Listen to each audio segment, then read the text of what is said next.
Eu sou a Gi Carvalho e hoje eu vou falar sobre MACD histograma e estocástico lento. Uma das perguntas que eu mais recebo dentro dos comentários dos vídeos é: por que você não usa o MACD? Já testou? Eu acho que ele funciona melhor. Eu vou explicar um pouquinho por que eu prefiro o estocástico lento no gatilho de entrada do meu operacional ao MACD, que eu também uso dentro das minhas operações. Bora lá para a tela para explicar isso para vocês? Então vamos lá, falando primeiro de cada indicador. O MACD é um indicador de tendência. Ele está aqui na minha tela, deixa eu aumentar aqui um pouquinho. Ele é um indicador de tendência. Eu tenho vídeo no canal explicando exatamente como funciona o MACD. Depois eu deixo aí o vídeo na descrição para facilitar para vocês, mas o intuito aqui é explicar nesse momento o porquê que eu uso um ou outro em cada momento. Então, ele é um indicador de tendência. No gráfico de Renko, ele é, como que eu posso dizer? Na entrada, ele acaba acompanhando muito o movimento que o Renko está fazendo, exatamente porque, como o Renko é um gráfico atemporal, é o movimento do preço. E o indicador de tendência é exatamente a mesma coisa. Então, ele fica muito parecido. Nós temos momentos de divergência, claro que sim, mas a maioria do tempo, o movimento do MACD é muito parecido com o movimento do gráfico. Então, se vocês observarem, vocês vão ver que o movimento que o MACD faz é muito parecido com o movimento que o gráfico faz. Então, praticamente, se ele está caindo, se o preço está caindo, o MACD está caindo. Se o preço está subindo, o MACD está subindo. Na maior parte do tempo é isso que acaba acontecendo. Então, para o gatilho de entrada, eu vejo um pouco menos de sentido. Mas vamos lá. Então, o MACD é um indicador de tendência e ele fica muito parecido com o movimento do preço, já que o Renko é um gráfico atemporal. Já desse outro lado, nós temos o estocástico lento. O estocástico, ele é um indicador oscilador. É um oscilador de momento. Ele vai mostrar a sobrecompra e a sobrevenda do preço. Então, ele vai mostrar se o preço subiu demais ou caiu demais, se está caro ou se está barato. Por que eu prefiro, então, fazer a minha entrada olhando o estocástico? Primeiro, vamos lá. Significa que olhar o MACD não vai dar certo? Não. Significa que olhar o estocástico sempre vai dar certo? Também não. A grande verdade é que cada um tem que ver o que se sente mais confortável e com qual forma de entrar nos gatilhos se sente mais confortável. Eu gosto de olhar o estocástico exatamente para ter esse entendimento da região do preço, se ele está sobrecomprado ou sobrevendido. Se está em tendência ou não, o MACD vai me mostrar isso sempre, com toda certeza. Mas o próprio preço já me mostra isso, na maior parte do tempo. Então, o gatilho, o estocástico, ele consegue me mostrar, por exemplo, eu consigo enxergar se teve um movimento forte ou se ele está no meio do caminho, para eu evitar fazer entradas no meio do caminho. Um exemplo. Vamos achar que eu peguei um dia, coloquei os dois gráficos aqui no mesmo lado, para a gente dar uma comparada. Aqui, como eu falei, o MACD, ele mostra exatamente a movimentação do preço, acompanha praticamente a mesma forma que o gráfico está falando. É o que eu falei, tem momentos de divergência, mas a maior parte do tempo ele está andando na mesma direção. Então, se dá o cruzamento aqui, o que eu vou olhar? Tá vendedor no MACD? Tá abaixo da linha do zero? Abaixo da média de 9? Tá válido essa entrada. Só que eu não sei se eu tô no meio do caminho, por exemplo. Esse preço já... Nesse momento, o preço está sobrecomprado ou sobrevendido? Se eu olhar somente o MACD, eu não tenho esse entendimento. Eu não tenho essa informação. Aqui, quando dá esse cruzamento, eu consigo saber, tá sobrecomprado ou sobrevendido? O estocástico me mostra. Ó, ele tá aqui nesse momento acima da linha do 85, que eu deixo a linha um pouco maior, né? Eu não deixo no 80, eu deixo no 85, já cruzou aqui. Então, quando dá esse gatilho, eu sei a região que o preço tá. Por exemplo, quando eu faço uma entrada, de acordo com o ponto da minha entrada, eu sei se eu devo estender mais ou menos uma operação. Por exemplo, se eu entro num cruzamento aqui no meio de caminho, eu sei que é um cruzamento um pouco mais arriscado. Por quê? Se eu estou entrando num cruzamento de venda, eu sei que o percurso até ele chegar nessa região é menor. Então, eu sei que não adianta eu entrar nessa operação com a intenção primária de pegar 1000 pontos. porque a chance é ele chegar nessa região, voltar a subir para continuar caindo se for o caso. Mas dificilmente ele vai fazer esse movimento direto.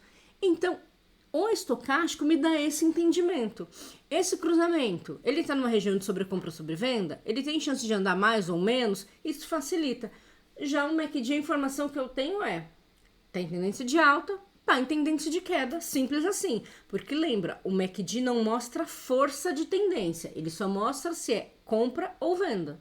Ele não mostra se temos uma força na tendência ou não. É claro que quanto maior o histograma, maior o tamanho da queda, não a tendência da queda.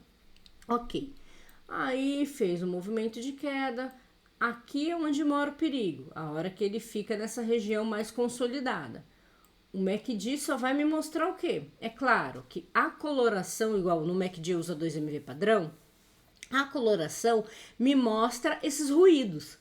Porque fica mudando de cor o tempo todo, né? Ele tá verde, mas ele mostra que é indecisão, fica vermelho, porque naquele momento ele faz um movimento de queda.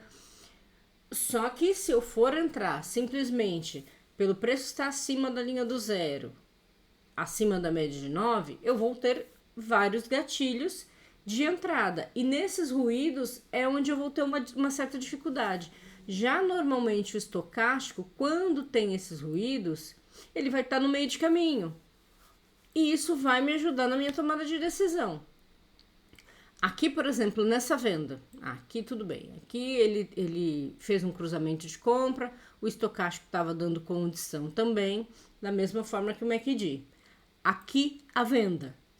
Aqui tanto o MACD como o estocástico teria dado, isso sem analisar nada, né? Só falando de cruzamento e gatilho de entrada, sem olhar se tinha pivô, enfim, só isso.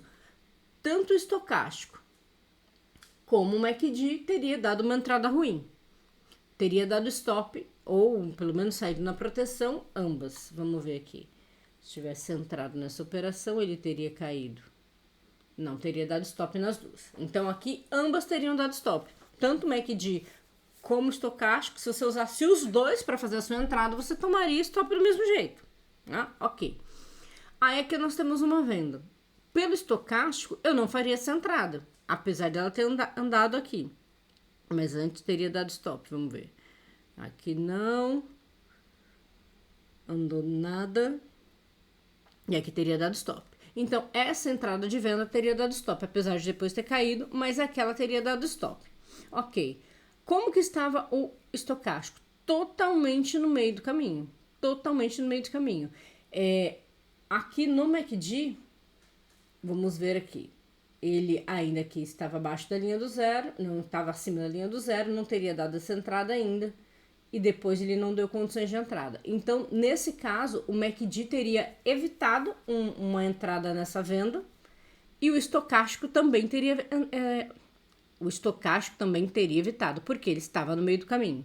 Então, a única coisa que, para mim, porque vão ter momentos que o MACD não vai evitar a entrada, você teria feito a entrada e teria levado o stop. Por exemplo, essa compra que quase não andou, vamos ver, andou 160 pontos, talvez teria tirado no zero, mas deu condições. Então, o que eu quero dizer é assim, os dois você pode usar.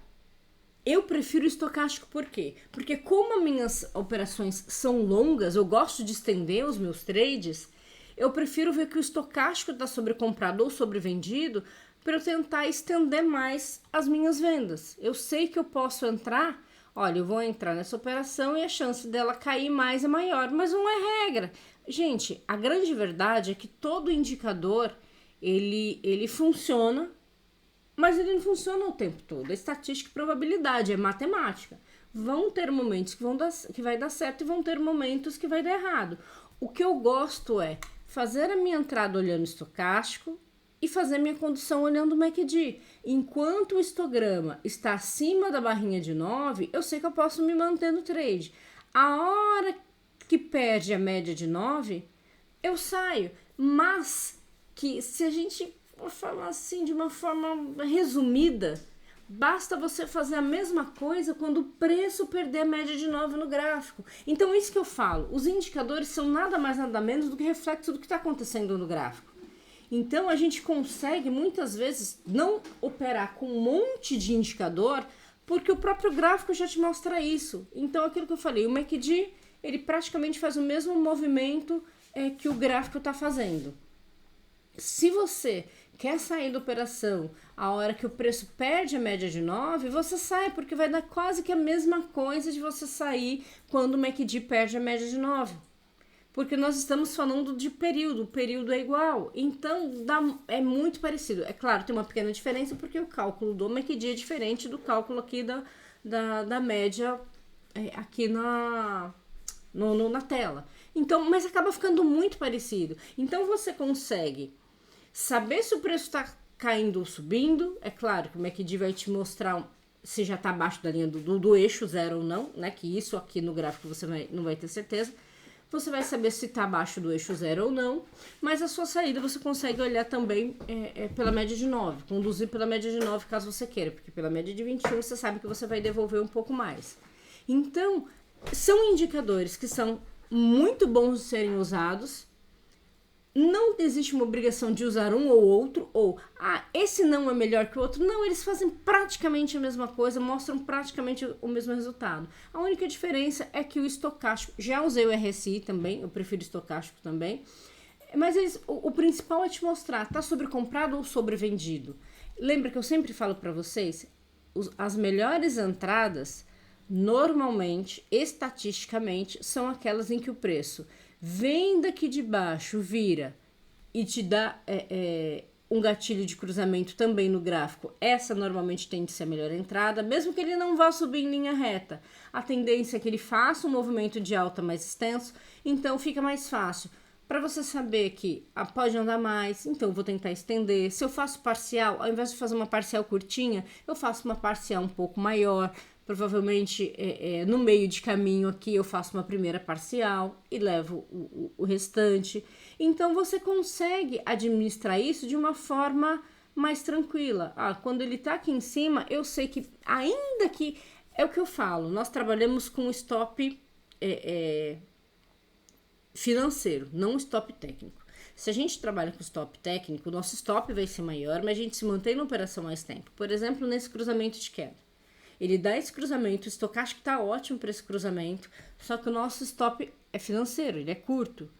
Aqui ele teria estopado. Se eu tô com um stop técnico e quer deixar no último topo, tudo bem. O meu stop é longo, são 400 pontos. Mas quando eu entro numa extremidade, a chance dele me pagar esses 400 pontos é muito grande. E ele paga? Sim, ele paga. Aqui tudo bem, você tem um risco de 1 para 1. Não é o melhor dos mundos, mas são 400 pontos, é bastante. Então, aqui você não levaria stop, mas você está fazendo uma entrada numa extremidade, tem a possibilidade de chegar até outra, que foi exatamente o que aconteceu. Vamos ver depois, de novo, a gente tem essa mesma possibilidade? Acontece quase a mesma coisa, ele pega aqui embaixo e vai quase até o máximo lá em cima. Aqui é a mesma coisa, o máximo que ele andou foram 350 pontos. Esse movimento não foi tão extenso, ele voltou um pouco antes, mas se a gente reduz o gráfico, a gente sabe que nessa região ele tende a ter uma resistência, foi exatamente onde ele parou anteriormente, então a gente já sabe que a probabilidade de fazer essa entrada é que ele venha até o mesmo ponto antes de fazer uma correção. Aí ele tanto pode corrigir um pouco para continuar subindo, como ele pode reverter. Aí nesse caso ele ficou consolidado aqui e continuou nessa região de preço. Então tudo isso nos ajuda. Então eu sei que se eu faço essa entrada nessa região, aí vocês podem me perguntar assim, Gi, então se o preço chegar nessa região e cruzar, eu não posso já fazer a minha entrada ao invés de esperar o cruzamento das médias? Você pode. Mas existe um risco adicional. Por que existe um risco adicional? Porque eu ainda estou vindo num movimento de queda. Eu ainda não tenho um movimento ascendente. Ele ainda está caindo. O ideal seria ele fazer uma quedinha aqui, fazer um pequeno movimento de alta, corrigir um pouquinho, deixar um fundo mais alto que esse. Mesmo que não tenha cruzado, você queira fazer essa sua entrada nesse ponto, com o estocástico nessas condições, aí sim, nesse caso ele foi direto, não dava muitas possibilidades. É um risco adicional, mas você pode fazer isso, sabendo que você tem uma chance maior de levar stop, porque às vezes isso acontece e ele continua caindo. Deixa eu ver se tem algum exemplo rápido aqui para mostrar para vocês, que eu não quero fazer um vídeo muito extenso, quero fazer um vídeo prático. Aqui, por exemplo, ó, esse é um caso. Ó, o preço caiu, veio até essa região. Você fez a sua entrada aqui. Você entrou aqui quando ele fez esse martelo de alta, ele andou 130 pontos só e caiu. Ó, ele caiu 227 pontos para depois ele subir. Então, é o que eu falei, existe um risco adicional fazer isso antes do cruzamento. Eu prefiro esperar, eu sei que eu vou pegar, vamos dizer assim, atrasada essa entrada, porque é o que acaba acontecendo, mas eu já reduzo bastante o meu risco. Ainda mais que igual aqui é aquilo que eu falei, ele ainda vinha do movimento de queda, a gente ainda não tem um fundo mais alto para validar essa entrada antecipada. Se tivesse, era um risco menor, ficaria mais fácil. Sem ter acontecido isso, é um risco adicional, fica mais perigoso. Então, eu acho que é isso que eu queria passar para vocês, mas lembrando, você pode usar o cruzamento só com o MACD? Pode. Você pode usar só com o estocástico? Pode. Quer usar os dois? Pode. É que você vai ter muitas coisas na sua tela e vai ficando cada vez mais difícil você administrar, acompanhar tudo para ter o seu gatilho. Mas sim, você pode fazer a sua entrada somente quando acontecerem as duas coisas, por exemplo. Tem que estar o estocástico e o MACD dando condições. Ok, você vai filtrar ainda mais a sua entrada, você tende a ter entradas mais assertivas, mas a possibilidade de que você faça menos entradas e perca também entradas que teriam sido boas oportunidades. Mas é claro que o mais importante de tudo sempre é analisar o macro. O macro não, né?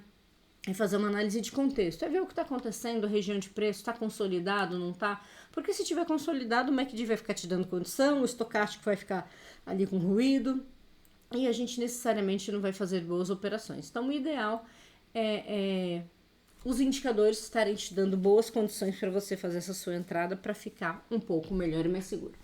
Eu acho que é isso, espero que eu tenha esclarecido a dúvida das pessoas que me questionaram. Eu vou tentar trazer vídeos menos de operações e mais tirando esse tipo de dúvida, explicando um pouquinho mais essa questão dos indicadores. Lembrando que os indicadores são estatísticos, então vão dar certo em alguns momentos, em outros não, é assim que vai funcionar. Certo? Então é isso, um grande abraço e até o próximo vídeo.